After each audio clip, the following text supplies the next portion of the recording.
So, welcome to episode 4 of The James Show, broadcasting here from downtown the kitchen, overlooking scenic height chart. And Stacy's back. Hi, Stacy. Hey. Yeah.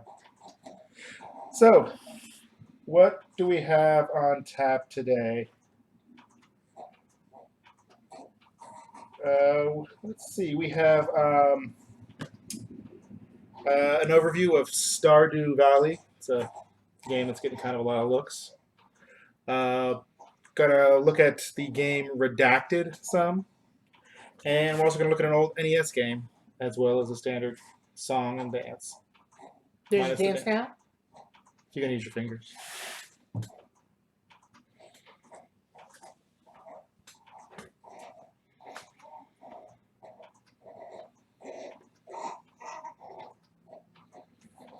Okay, what's the worst color for food?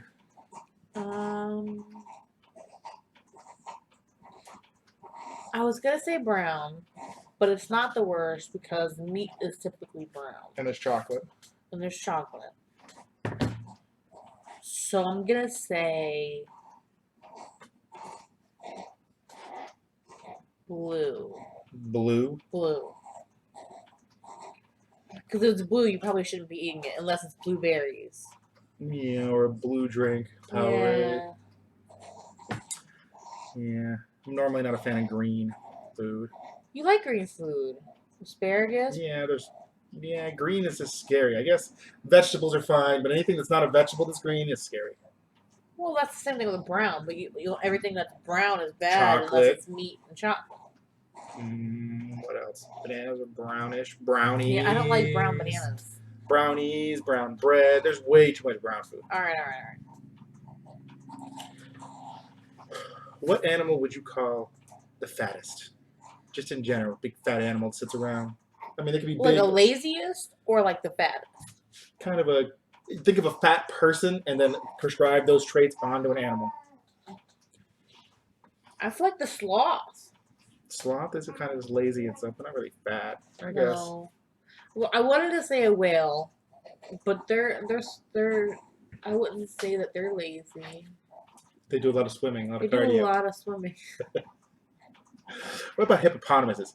They're big and fat and basically just kind of hang out in the water. This is true, but they're busy killing people. They kill more people than sharks. Right, but when they're not killing people, what are they doing? I don't know. Hanging around in the water and hunting people. Hunting people. That's right. People. The hippo's true prey. They don't eat food and vegetables. Just people. What's the best time of day to take a nap? Are you talking to me? Like for me? Yes, this is a question about you. This is your feeling. All the time. Every day, all day. If I could just sleep and eat and hold my kids, that's the stuff. You're boring. I don't like you. I could sleep all day. I'm going to say probably noon. Your real answer is now. But I feel like noon's good because it's like midday. Unless you woke up until 11. Well, yeah. We gotta the middle of the day is good. Okay. What's your least favorite game you've played? My least favorite game. I'm not sure, but I know there is a least favorite. Okay, well then pick one that you don't like. I don't really like Risk. I was like a kind of a. What about Monopoly? I like Monopoly.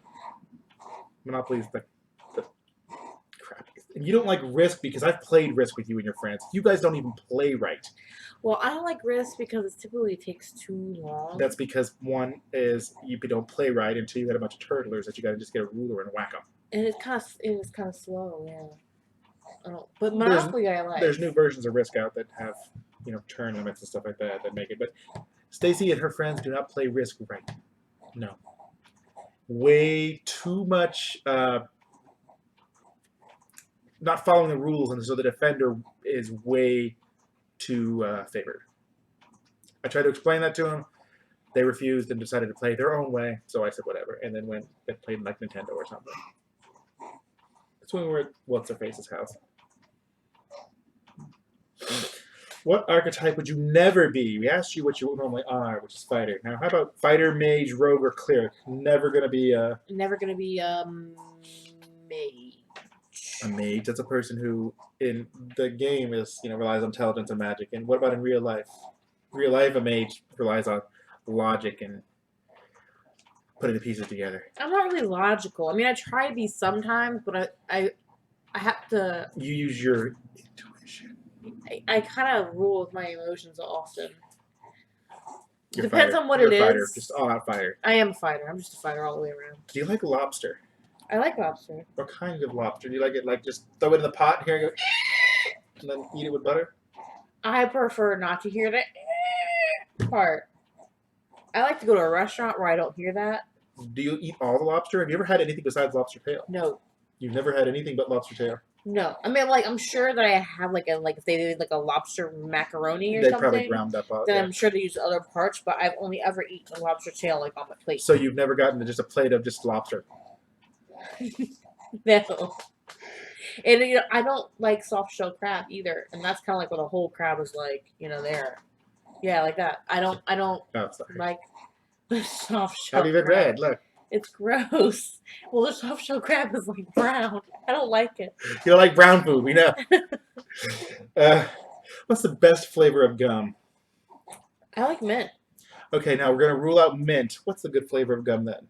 Regular bubblegum flavor, grape, orange, any of those gross flavors that little kids like, but that when you get to high school, it's not cool to chew. I used to really like Bubblicious had like a lemon. Oh, it was so good. That was like lemonade. It was good. Did you ever have the 7-Up flavored gum? I didn't. It was around more like when I was in like 6th or 7th grade, so you were probably like 4.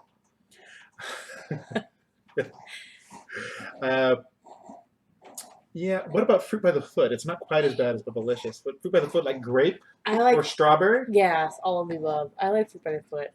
It's not as like overpowering as Bubblicious because it's not this huge nugget of just gum. It's like, oh, just take this piece. Well, you're saying the roll up gum. Yeah. That's like tape. Fruit by the foot is is completely like, you're right. Bubble tape. I mean, yeah, bubble tape is okay, but the fruit by the foot is totally different.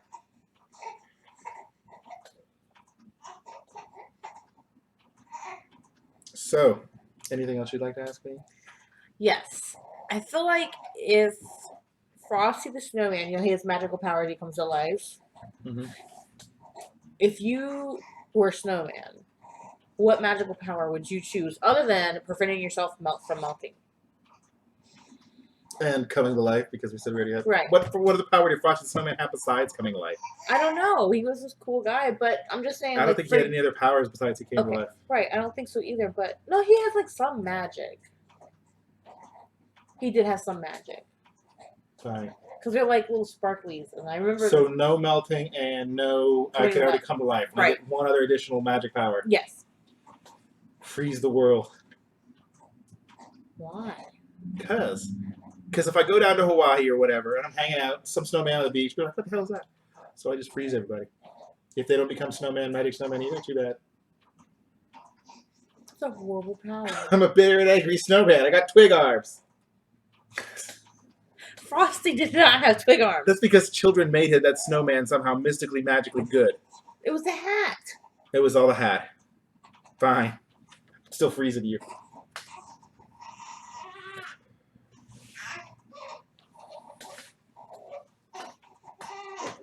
Baby.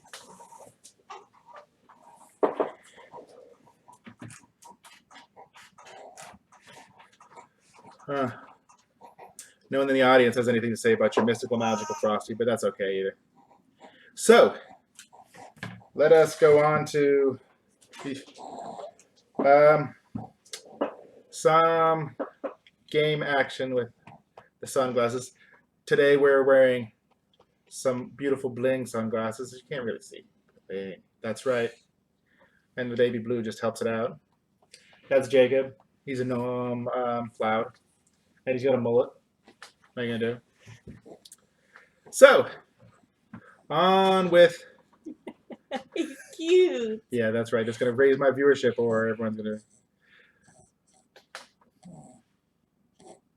Stardew Valley. So, Stardew Valley, maybe you've heard of Harvest Moon. You probably haven't. No. Farming game, more or less. Well, this guy decided, hey, I would like this type of experience on the PC.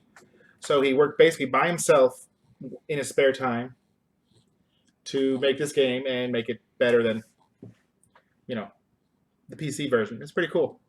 We're going to look kind of at a day of in life of the game. Let's see here. Yep. Ready? Let's go. Okay, so there we go. So, my guy woke up, looking around at the house, check my fortune for the day, and day's going to be normal. Great, nothing exciting going to be happening for me. So, day in the life of Stardew, first I'm going to go down and check my chickens. You don't start off with any sort of animals or buildings, but I'm a little bit along. My chickens are there. I'm going to go ahead and give them some hay. Hey, chickens. Here. Okay. Doo-doo. My chickens love me. Let's see. My chickens are not happy with me. I probably missed a day of feeding here recently. So, I'm going to go ahead and let them roam around if they want. And I'm going to go check on my crops. Now, as you can see, it says Tuesday the 23rd. Well, there are 30 days in each season. So, I'm near the end of spring. And when the summer comes, all my spring plants will die. So, you'd see my crops seem a little empty. It's because I didn't feel like wasting money on seeds this late in the year. But I still got some bean sprouts, and you can see my dog up there. I believe his name is Barfy. That's a common name I named my dog. That's I don't remember. a horrible name. Then I'm going to spend a little bit of time clearing out some of the junk that's still, in my yard. When you first get the yard, there's like nothing but trees and rocks everywhere. You can see in the bottom corner there's a little energy meter, so that kind of rules, in addition to the fact that the clock constantly ticks, how much you can do in a day. So you got to kind of plan your day out some. I'm not really interested in clearing up too much. I've got enough space already, as you can see. I mean, I'm not using hardly any of it. Got my thing out. Oh, I've got some mail. Ooh, there's going to be a flower dance in 2 days.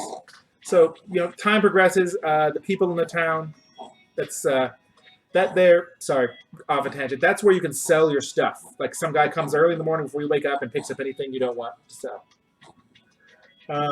So here we are in town. But anyways, the time is constantly going, and townspeople all have their own routines that they do throughout the day, and there's constantly harvest festivals and stuff like that. It's kind of like Animal Crossing, the same kind of thing. We're going to look around town some here. Going to go over to the community center. The community center is an important part of the game because part of the goal of the game, we're getting pixelation again, okay, is to build this place back up. And each of these little spots have these little packages. And each little package here will have different, tasks that you need to do. So like this one here, I need to catch this fish and that fish. And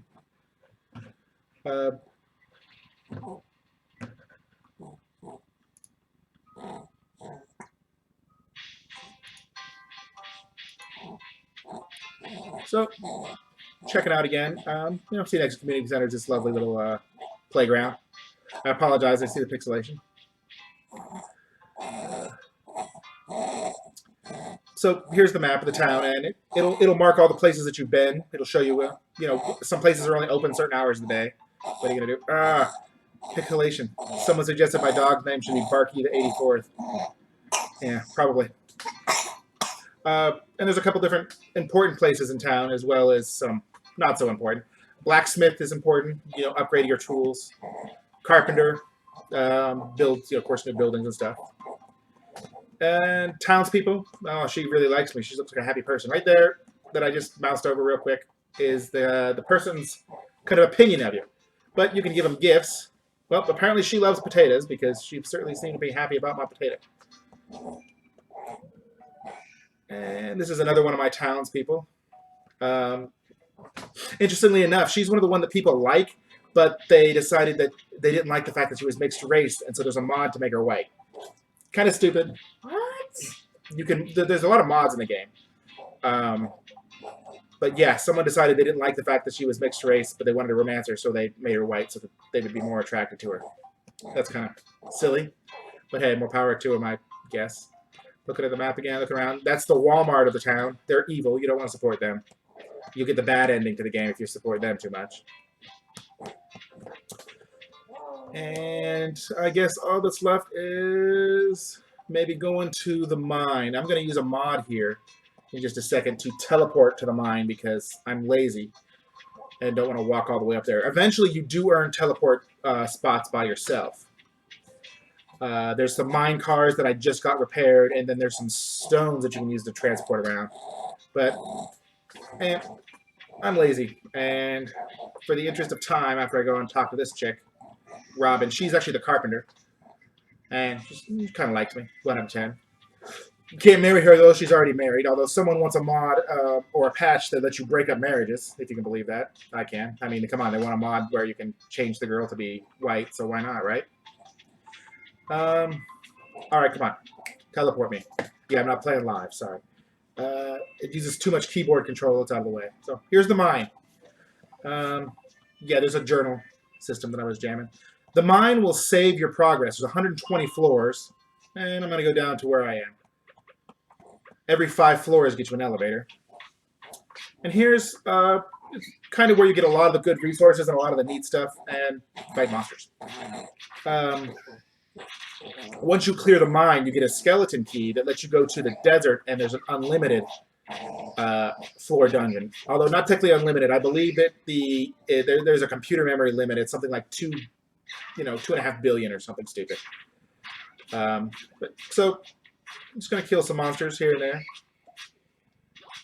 You can see that once you go into the dungeons, there is a life bar as well. You'll also see the time still does tick down. While you're in the dungeons, you'll get a couple of different gear. The main defensive gear in the game is shoes. There are some hats you can get, but it's mostly shoes. You get cool shoes, you got better defense. And then you can find weapons, or there's an adventurers guild where you can buy weapons. Yeah, baby.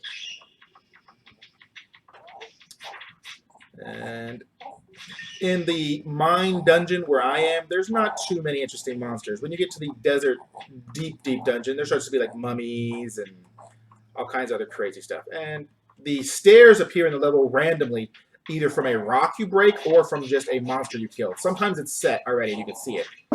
But most of the time you end up having to kill a monster or break a rock. Dang slimes.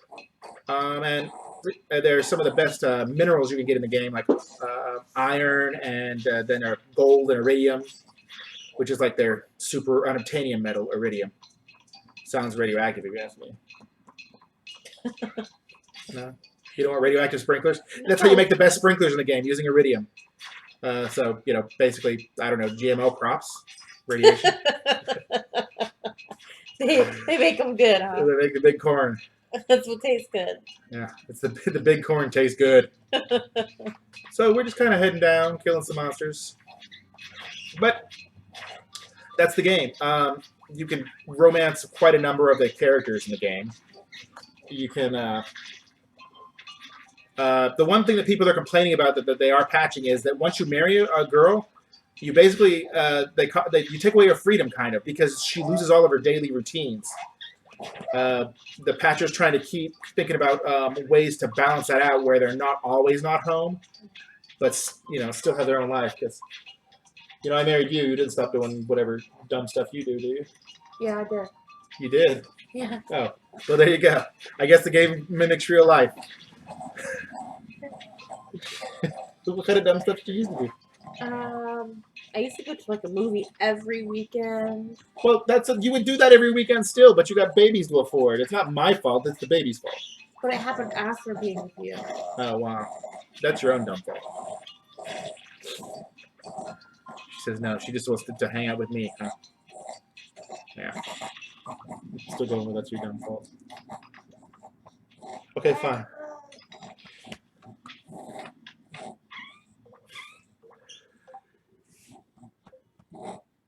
Yeah, I guess there is crafting in the game too. The higher level you get, and we're gonna go head back to the town, back to my house. Boy on boy romance. There is one guy that you can romance as a guy, and one girl you can romance as a girl. If I understand correctly, there's a Fabio looking guy. I don't think he's the one that you can boy on boy, but it'd be funny if you could, because he's like his long hair and Fabio. Anyways. Oh, yeah. I'm going over here and making myself an ingot. That takes some time. And look at the inventory. And there's crafting. So there's actually a bunch of stuff eventually you can craft for your house in addition to buying it. The fences and stuff like that. You can even craft quick stairways down so that the dungeon, you don't have to actually find the stairs. You can just go, oh, I'm going to make the stairs. I wish we could do that in real life. Yeah, well, why? Do you want a sub-basement? And my guy's kind of hurt, and that's the end of my day. That's my Starbound day. Overall, I like the game. Sometimes the controls can get a little wonky. This type of game, normally I'd use a controller on, but the controller just, it's kind of tough. When you're in the dungeon fighting and you can keybind correctly, controller's fine. But when you're doing things like farming and you're trying to place your crops where you want to place them, a little bit tough to use the controller. It's just the way it is. Anyhow, yeah, I know. This is just came out a little bit ago. It's getting all kinds of crazy good reviews on Steam. There's such crazy fan support that people are finding out that there are pirates and they are buying the game for the pirates on GOG. Like, here's a copy. So it's a lot of it is just dedicated support to the guy because he put a lot of effort into it, by himself, 10 hours a day for, forever. And apparently now that the game's made a bunch of money, he can quit his other job. He is still, going at it with patches and stuff, like 10 or 11 hours a day. Wow. Yeah. When it first came out, he was actually like in the Steam chats and stuff for almost 4 days straight, just helping people and gathering bug information. Until someone told him, geez, dude, go to bed. But if you like a sandbox-style game that has a farm and a dungeon, sort of a mini roguelike type feel, I would say pick it up. Hardly just about any, computers for the last 5 or 6 years that have no problem running it, as you saw. Small install, you can get it on Steam or you can get it in GOG. It's DRM free on GOG. Pretty good. There you go. So, what's next? Takedo. No, we did Takedo. No, Redacted. Redacted. Spy game.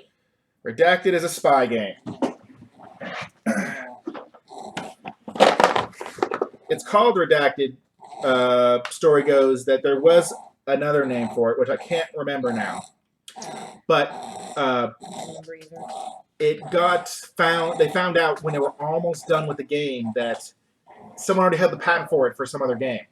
So they just started putting the name Redacted on the name while they tried to figure one out. But then they thought, hey, it's a spy game, Redacted. It sounds pretty good. This is a team game, but it's weird in that you don't know who's on your team. Everybody gets dealt a character card. It is kind of weird, though, because you figure if you were spy friends from the same spy organization, you would know who your friend was. Yeah, but that's just kind of, it's a game. That's the way the game works. It's more fun that way so that you can, you're never sure who's on your team and who's not when you're trying to do actions. So you want to kind of screw everyone so your team wins, but at the same time, you got to kind of... You got to figure out who's your friend. Yes, but so here's a character card. This is what, a Chinese? Yeah, she's Chinese. Normally when you play, you pick two sides and you put all the other characters aside. There's Chinese, Russian, England, and the United States. So everybody is a character. It is against the rules to show your character card. Your team automatically loses. And, it comes with some fun, your standard meeples. Stacy learned all about meeples, right? Yeah. It's got standard set of kind of information chits so that everyone has so they know what does what. And the board is actually 3 squares. That's kind of goes for the basement, the ground floor, and the top floor. Each room has their own little special powers, like the radio room is where you can call the helicopter. Because to win the game, you have to escape with, normally, in most of the missions, you have to escape with your opposite, your enemy's intelligence, or destroy all their helicopters. When you go to the radio room, you can call the helicopter for either team because you can blow up, the opposing team's helicopter.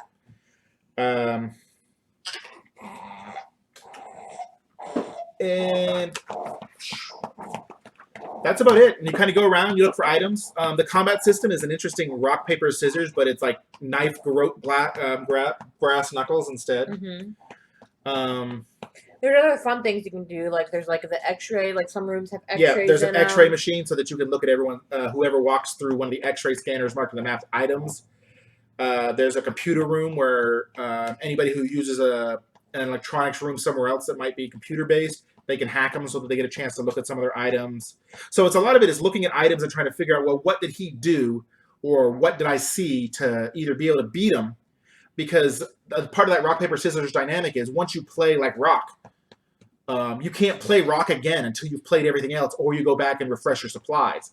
But you also don't show everybody else. So if me and Stacy are fighting, we would show each other the cards, and then someone would know that one of us would win, and we would discard those cards. But nobody knows exactly what we played, so when they fight us, they don't know what they're up against. But if I fought Stacy again, I would know, well, she played rock last time, so I know she can't play it again. But also you can be friendly, and if True. you both play friendly cards, then you can trade items. When you fight, there is a fourth card, which actually there's a fifth card. There's 5 cards because there's ignore, where you don't do anything, and then there's friendly, where you actually have a friendly interaction and trade items and stuff. You don't have to be on the same side even if you play the friendly card. So it's kind of interesting. And you want to get the other team's intel to the helicopter. Or blow up the other team's 3 helicopters. Every team only has 3 helicopters. Or 2 helicopters. Yeah, it's just 2. It's just 2 helicopters. So yeah, see, then it goes from helicopter on the 2. Boom. Another interesting component to the game is the briefcases. There's 2 briefcases in the game. The intel may or may not even be in a briefcase. But you can't open the briefcases without a code hacking tool.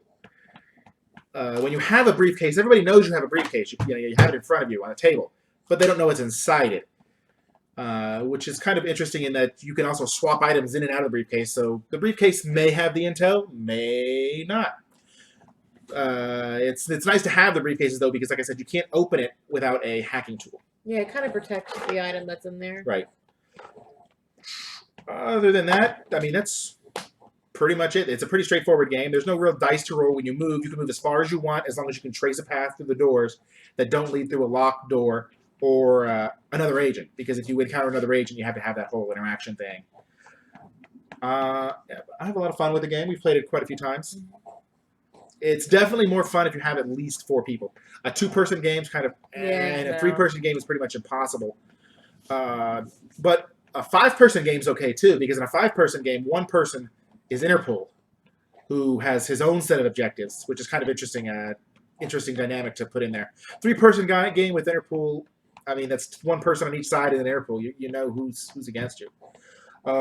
When it comes to a 2-person game, there's actually like rules for bots, I guess you want to say. And I think you're on the same team, but 4-person or 5-person is definitely the way to go, or 6. 3 groups of 3 teams, or 3 groups of 3, either one. The game supports either way.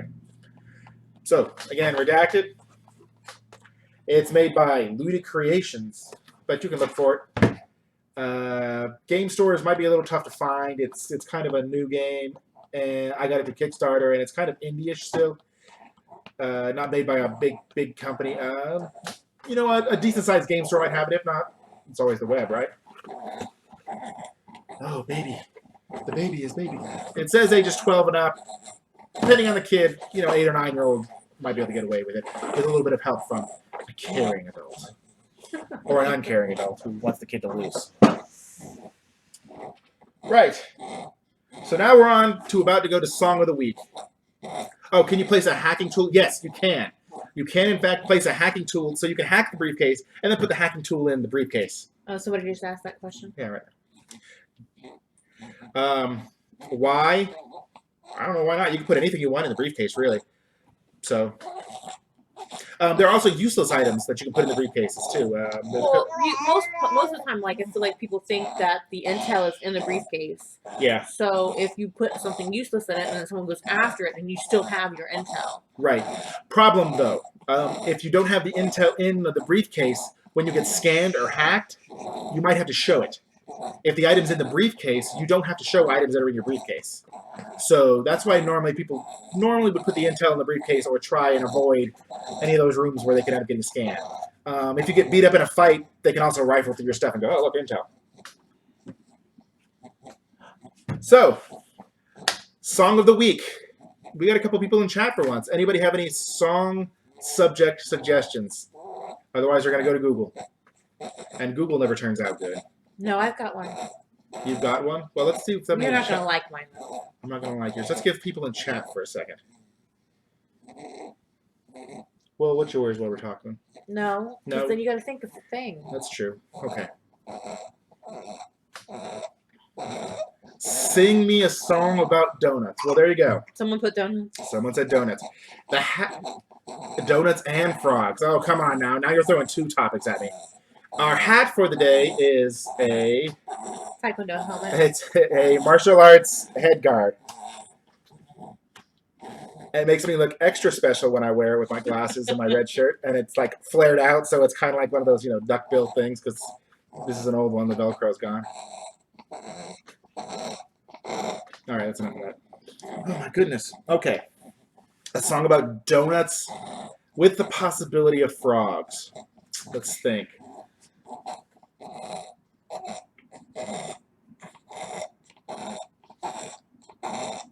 Little donut on my plate. Look at you. Oh, you look great. Oh, wait. Here comes a frog today. He ate my donut. What do you say? Tiny donut frog is gone. Ate my donut.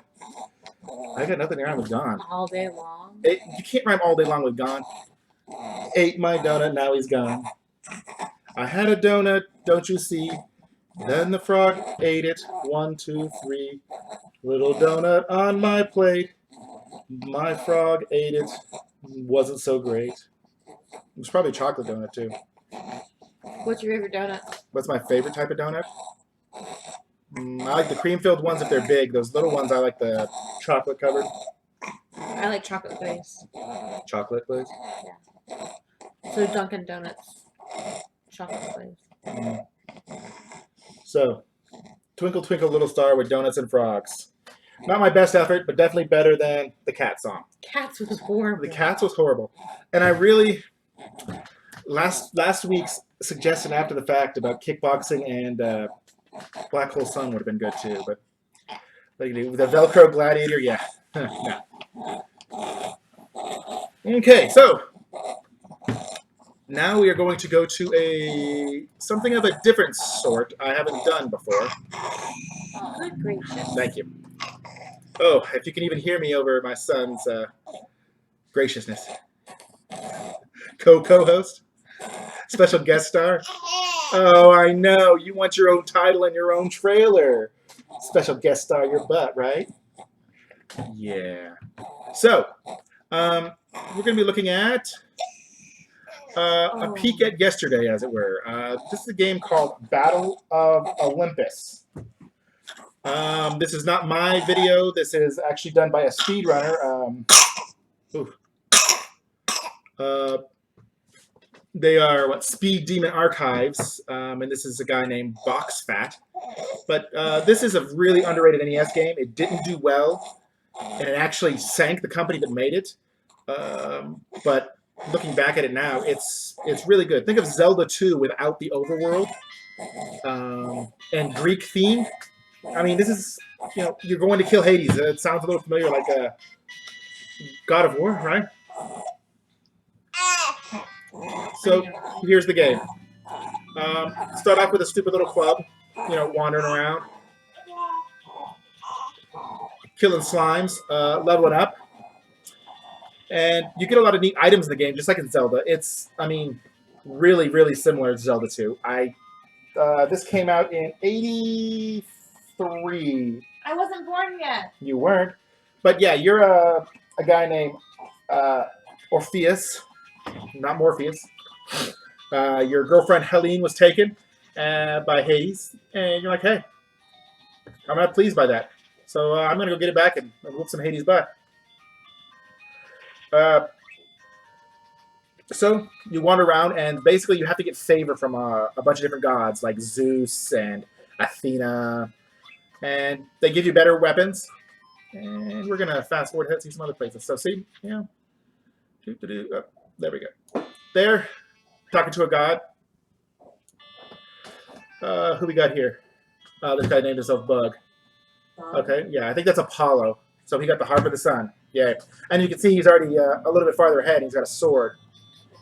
Some of the maps, especially in the woods where he is right now here, could be a little tough to get around. I mean, it's not quite as bad as like Castlevania where they had that you must kneel here and there's no clues. It was total Nintendo Power bait.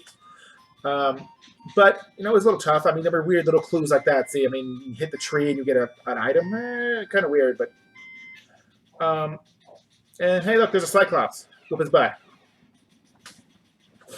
There's a lot of monsters, especially later on, that mimicked the Legend of Zelda monsters too, like the knights with the shield that goes up and down and shoot. You know, there's a couple of neat different weapons that you get. He's got a basic sword. Eventually, oh, those are cool. I love those boots. They make you jump higher, and if you hold the jump button long enough, that you get them from Hermes. They let you walk on the top of the map, which is pretty cool. There was a staff that lets you shoot. Oh, there's Poseidon. Hello, Poseidon. Olives are apparently the money because, hey, the Greeks love olives, right? You're going to use a Poseidon flute to get across the water. You know, one of those things. There's a staff that can shoot fire later on from the Forge God, which I don't remember his name, begins with an H. You get a sword that shoots lightning, which is pretty cool. You know, you're going to fight things like centaurs, minotaurs, a Medusa, weird lions, some sirens. Pretty cool stuff. You get the Harp of Apollo. Oh, Hephaestus is the sword guy. Overall, I'd say that this is the Dolphin. If you like NES games of this style, you know, the action kind of wander around.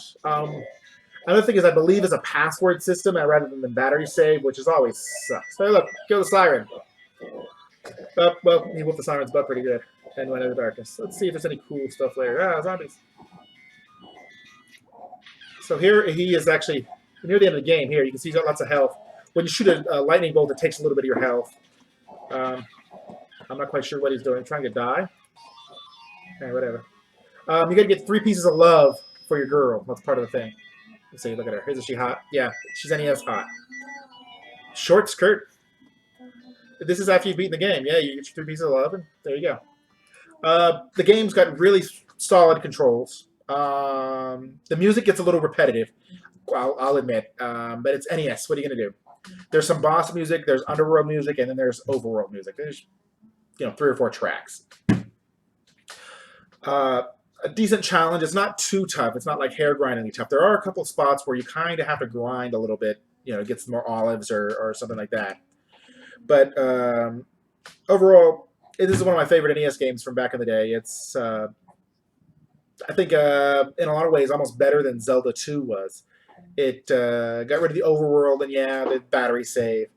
But pretty fun action game. And I say, you know, if you got an NES with it, it's hard to find. I mean, when I was a kid, we had a friend who had it. We played it a bunch there. But, you know, emulators are all over the place now with old NES games. So there you have it. So back to us now. Well, oh my goodness. Now is the part where, does anybody who's still hanging out in the chat or in Twitter have anything they want to know, ask, or that sort of thing? Do you have any other comments or suggestions or words? No? The baby's just... You're loud. All about being loud, huh? Nothing on the Twitter for us, which I'm not surprised, no. Still kind of building up somebody who might actually be interested. Could chat a second.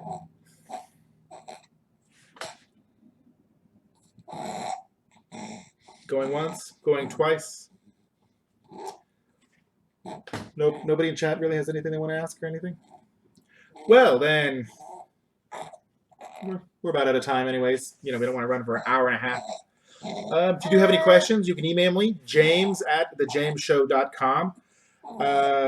You know, we got Facebook, The James Show 00. You know, subscribe, like, all that good stuff on the wonderful world of YouTube. Yeah, I know. Twitter, we're also The James Show 00. And website, we have a forum, just in case. Whatever, why not? It was easy to set up. Cute baby. Thanks. I think you're cute. If you just calm down a little. Chill out, bud. Other than that, this is James, Stacy, and Jacob signing off from beautiful downtown the kitchen, and we'll see you next week.